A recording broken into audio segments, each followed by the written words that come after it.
He's always confident. He has the utmost confidence in himself. I mean, I don't think him missing shots or making shots have to do with anything that's in his head. It's all about kind of mechanics and technique and footwork. And I think that's one thing about Draymond, and he's gotten better at is just knowing why he missed shots and how he could be better. And if he didn't get his follow through right or his feet set, I think none of that stuff has to do with confidence. I mean, it's all about just technique at this point. You know, he knows who he is. Is that one area of his game? I mean, it seems like obviously he is what he is everywhere else, but the shots sometimes he can't get in his head about it. I mean, one thing I tell him, man, if you miss one, man, don't even worry about it. Just keep shooting. I mean, I think Steph, Clay, and myself can kind of see, why his shot's off, or when he makes a shot, why he made it. I think just knowing that about yourself and the mechanics of your shot, I think that's always good to know. So, when he shot that deep one against Phoenix, when it left his hand, it looked great. And some misses that he shoots back rim. You just never want to shoot him short. So back rim is always good for him, and he sees that, and he's getting better at knowing why he makes or why he misses shots.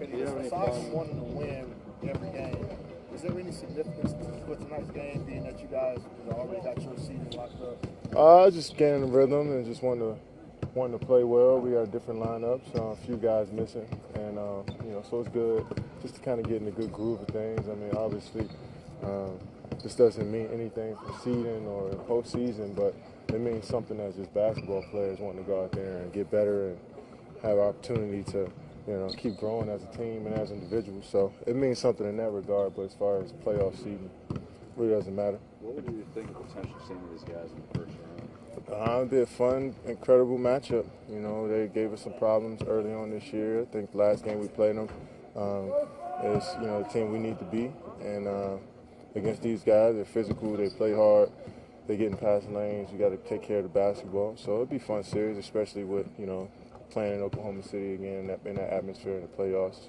Always fun. Yeah, how do you kind of combat those things of like the turnovers they try to force and their effort on the rebounds? Just play solid basketball. Just play hit singles all game, and just wait for a chance to swing for a home run. And I think that holds true throughout the playoffs as well. It's just continue to keep grinding out each possession. Guys get good shots every time down. We can kind of dictate how the flow of the game is going to be. So we got to defend and rebound as well. Kevin, Coach talked about that a little bit, that sometimes you guys tend to swing for the home run and you should just focus on getting singles. What does that mean internally when you're out there? We're a three-point shooting team, and we got a lot of guys that can shoot threes. And sometimes we may shoot threes with a hand in our face, and we can pump fake, drive to the rim, drive and kick.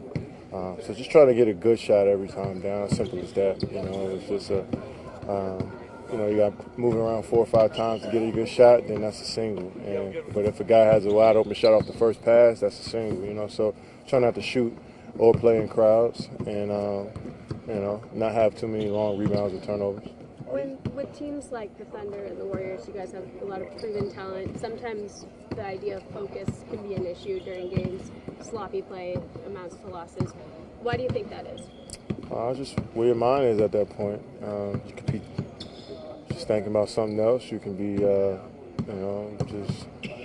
don't know. Refs can get in your way. You're shooting, you're not shooting it well. You turn the ball over a few times, and that's the beauty of basketball, though, that you can kind of. It's just not all physical. It's more mental than anything. You kind of climb through those tough stretches where you're kind of thinking too much and not really focusing on the game as much, too. So I think that's what not just us, but any team goes through that, just thinking a little bit too much and not playing a lot off instincts. And you think sometimes when you know what you've got, like, the talent you're playing with, does that kind of play into it, too, that there's that switch you can flip?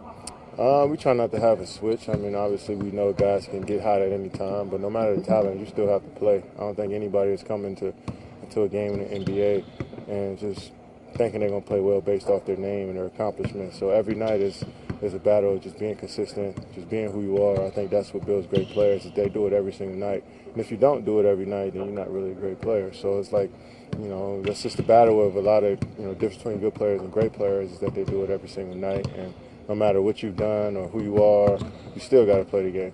You remember what Steven Adams looked like as a rookie? Yeah. Is it funny to you now to see him out there, long hair, bashing fools around. Yeah, no, I mean, yeah, the long hair and the beard and all that stuff, that didn't show up until later. But the physicality and just the bruiser that was there since day one. So I guess the look kind of grew with his play a little bit, and definitely he looks the part now and plays the part.